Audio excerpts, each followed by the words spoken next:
मेरे YouTube channel पर आप सभी का स्वागत है। आज हम इस वीडियो में जानेंगे कि बच्चों को मात्राएं किस प्रकार से आप सिखा सकते हैं जिससे उन्हें मात्रा याद रहे, उनका उच्चारण याद रहे और किस तरह से वो मात्रा लगती है ये याद रहे। तो आइए शुरू करते हैं वीडियो। तो सबसे पहले हम देखेंगे शुरू की दो मात्राएं जो कि है अ और आ। तो हाँ, आपको पहले ये बताना है बच्चों को ये कि जो स्वर होते हैं अ से लेकर अह तक उन्हीं से मात्राएं बनती हैं। अ, आ, ई इनसे ही सारी मात्राएं बनती है और ये वही अ है। अ से अनार और आ से आम। अब अ की कोई भी मात्रा नहीं होती है और आ की मात्रा क्या होती है? एक डंडी, यानी कि एक खड़ा डंडा। तो अब आप बताएंगे कि अगर कोई भी मात्रा नहीं लगी है तो उसके पीछे तो आपको अ वर्ण के पीछे अ की आवाज़ सुनाई देगी। जैसे कि क, इसमें कोई मात्रा नहीं दिख रही है लेकिन आखिरी में अ तो सुनाई दे रहा है। क, ख, ग, घ, च। तो हर वर्ण में हमें अ तो सुनाई देगा ही और अ की कोई भी मात्रा नहीं होती है। अब आ जाते हैं आ पर। तो आ में आपको एक डंडा दिखाई देता है, उसकी मात्रा क्या होती है? एक डंडा, यानी कि दादाजी का डंडा बोल सकते हैं। तो आप ये सोचो बच्चों कि जब आपको कोई भी डंडे से मारेगा या किसी को भी हम डंडे से मारेंगे तो उससे कैसी आवाज़ निकलेगी? आ, है ना? दर्द होगा तो कैसी आवाज़ निकलेगी? आ। तो अब आपको जब भी डंडा दिखेगा तो आपके मुंह से सीधे क्या निकल जाना चाहिए? आ। ठीक है। अब देखो जैसे अभी ये क्या था? क। लेकिन अब मैंने क, अभी यहाँ पे भी क ही है, पर मैंने उसको एक डंडा लगा दिया तो अब ये क्या बन गया है? का। अभी ये क्या था? ख। अब मैंने ख में डंडा लगा दिया तो क्या बन गया ये? खा। ये है ग। डंडा दिखा, हमने बोला इसको गा। घ, घा, च, चा। तो इस तरीके से हम बच्चों को समझाएंगे और इसी तरीके से डिफरेंस कर बताकर ही समझाना चाहिए ताकि बच्चों को ईज़िली समझ आ सके और वो उन दोनों के बीच का डिफरेंस समझ सके। तो अ और आ को हम साथ में समझाएंगे। अब हम देख लेते हैं छोटी ई और बड़ी ई की मात्रा को। आप इस ई को किस नाम से जानते हो? ई से इमली, और ये ई से ईख या ई से ईट। तो अब यहाँ पर इस ई की आवाज़ क्या है? ई। और इस ई की आवाज़ क्या है? ई। ठीक है, तो आवाज़ कैसे याद रख सकते हो? जैसे कि डॉक्टर ने आपको कहा कि आपने दांत दिखाओ तो आप कैसे बताओगे? ई। धीरे से दिखाओगे ऐसे करके, ई। और जैसे कोई गंद, तो वो किसकी आवाज़ होगी? छोटी ई की। और जब आपको कोई गंदी चीज़ दिखती है, स्मेल आती है गंदी सी, तब आप कैसी आवाज़ निकालते हो? ई, है ना? ई, है ना? इस टाइप से निकालते हो। तो ये किसकी आवाज़ है समझ लो? बड़ी ई की। ठीक है। अब इसकी मात्रा कैसी होती है? एक डंडी रहती है, एक स्ट्रेट लाइन, और ऊपर समझ लीजिए एक सेमी सर्कल यानी कि आधा सर्कल टाइप्स रहता है। ठीक है। अब इससे इससे आप कैसे याद रख सकते हो कि ये आपको किसके जैसी दिख रही है? दादी जी की छड़ी के जैसी। ये मात्रा कैसी दिख रही है? दादी जी की छड़ी के जैसे दिख रही है। अब छोटी ई और बड़ी ई में कैसे समझ आएगा कि कहाँ लगानी है? तो छोटी ई मतलब दादी जी ने जब उल्टे हाथ में छड़ी पकड़ी है तो छोटी ई की मात्रा, और सीधे हाथ में छड़ी पकड़ी है तो बड़ी ई की मात्रा। जैसे कि ये देखो, छोटी ई कैसे लगाएंगे? ये वर्ण है, वर्ण के उल्टे हाथ तरफ लगाएंगे ना, लेफ्ट हैंड साइड लगाएंगे ये मात्रा। तो एक डंडी खींची और इस टाइप से टोपी बना दी समझ लीजिए। तो ये हो गया क में छोटी की मात्रा की।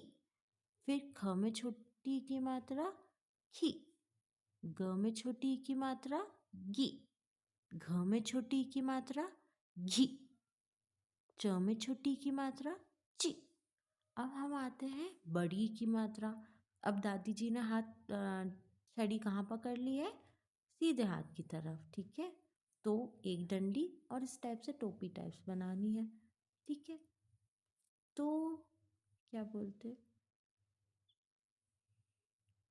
तो यहाँ से हमने एक डंडी खींची और टोपी बना दी। ये हो गई बड़ी की मात्रा। क में बड़ी की मात्रा की, ख में बड़ी की मात्रा खी, ग में बड़ी की मात्रा गी, घ में बड़ी की मात्रा घी, च में बड़ी की मात्रा ची। तो ई और ई। और देखो जब आप जोड़ रहे हो सबके आखिरी में आपको वो सुनाई दे रहा है ना। जैसे क में हम ई जोड़ रहे हैं तो की हो रहा है, ख में ई जोड़ रहे हैं तो की। तो ये है छोटी ई और ये बड़ी ई। की, खी, खी, गी, घी, घी, ची, ची।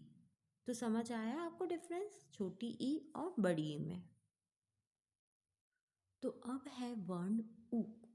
उ से उल्लू और ऊ से ऊन।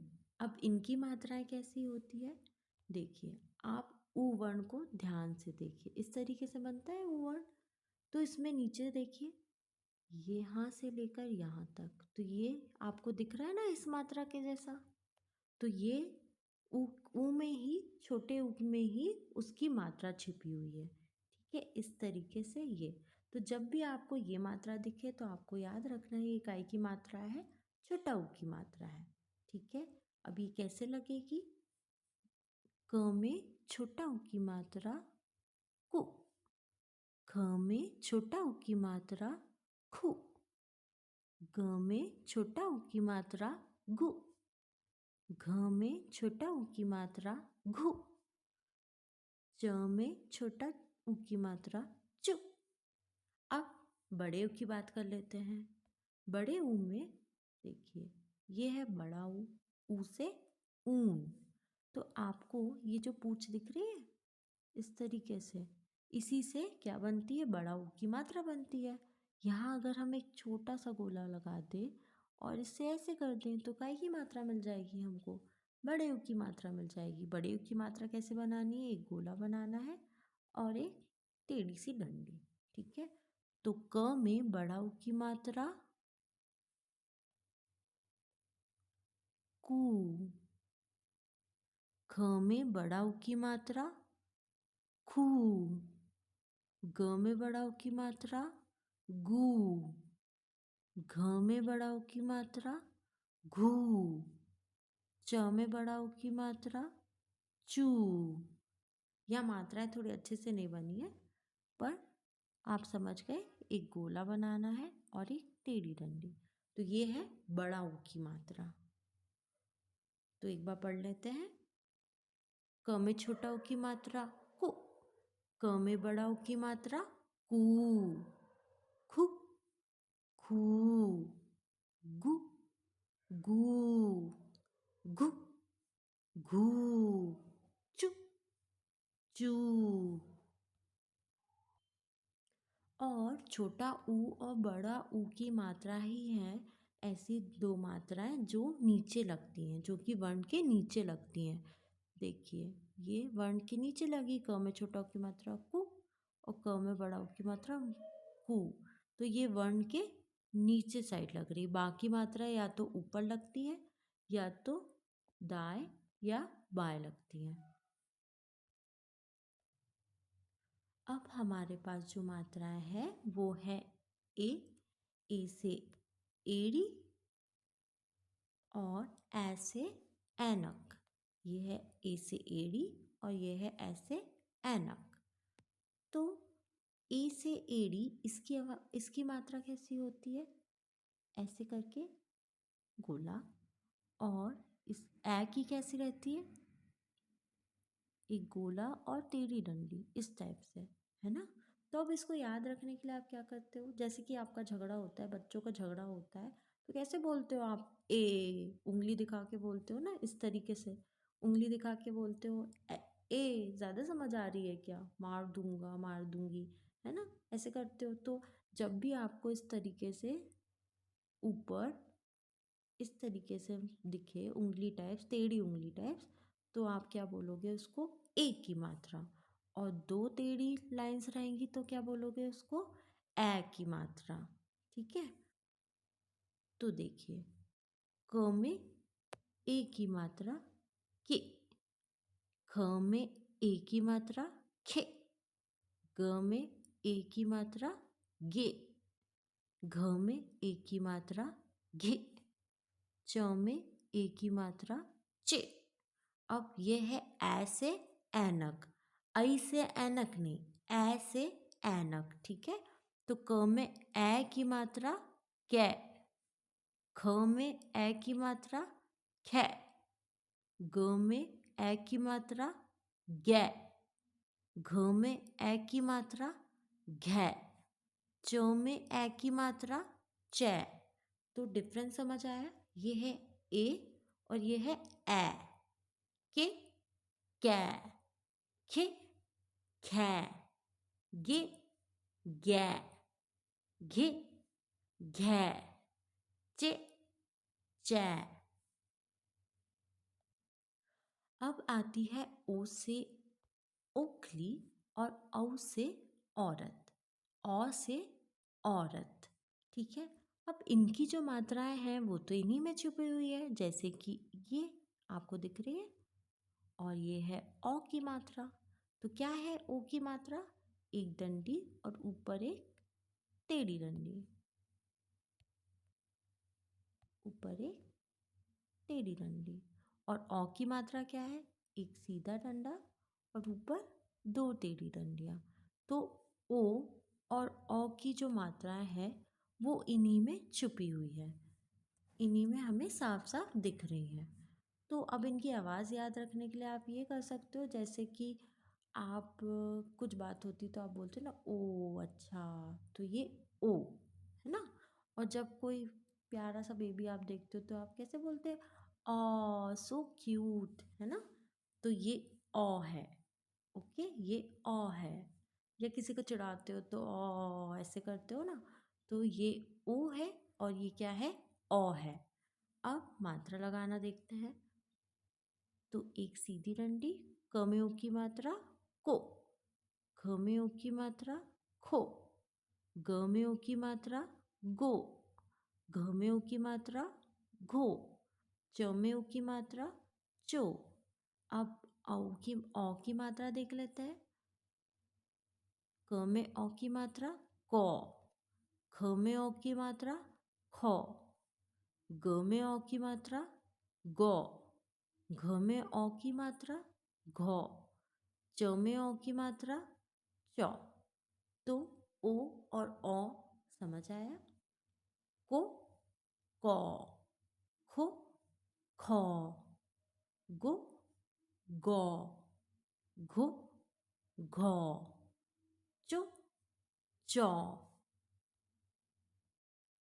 अब लास्ट जो स्वर हमारे बच रहे हैं वो कौन है? अम और अह। ये है अम से अंगूर और ये है अह खाली। तो अम से अंगूर मतलब इसकी मात्रा कैसी होगी? ऊपर एक छोटा सा बिंदु रहेगा। तो इस तरीके से सर के ऊपर रहती है एक छोटी सी बिंदी, ये है अम या अन की बिंदी। इसे कब अन बोलते हैं, कब अम बोलते हैं, तो ये हम आने वाली वीडियोस में देखेंगे। और इसे अनुस्वार भी बोलते हैं। और ये इसमें दो बिंदी लगेगी वर्ण के आखिरी में, इसे विसर्ग बोलते हैं। ठीक है, तो क में अम की बिंदी कम, ख में अम की बिंदी खम, ग में अम की बिंदी गम, घ में अम की बिंदी घम, च में अम की बिंदी चम। अब क में आह की बिंदी कह, ख में आह की बिंदी खह, ग में आह की बिंदी गह, घ में आह की बिंदी घह, च में अह की बिंदी चह।